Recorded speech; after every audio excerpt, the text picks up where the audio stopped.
আমি আমার বাবা মার সঙ্গে দাদা বাড়িতে যাচ্ছিলাম। আমার দাদা বাড়িতে সব সময় যেতে অনেক ভালো লাগে। দাদা বাড়ির পুকুর থেকে মাছ ধরেছিলাম, সেটা আমি জীবন্ত রেখেছিলাম। ওইখানে কই মাছ ছিল আর টাকি মাছ ছিল।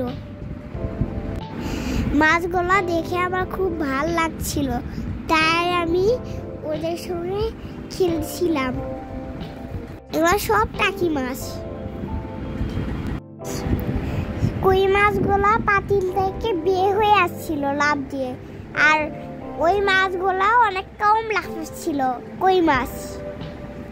আমি আর মোহাম্মদ দুজন মিলে মাটি করতে করে খেলা করছিলাম।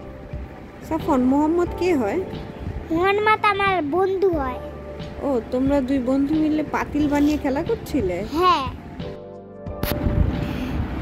আমরা আর মোহাম্মদ অনেকক্ষণ মাটি দিয়ে খেলা করেছি। মোহাম্মদ আমার অনেক ভালো বন্ধু। দাদা বাড়িতে খেলতে আমার খুব ভালো লাগে।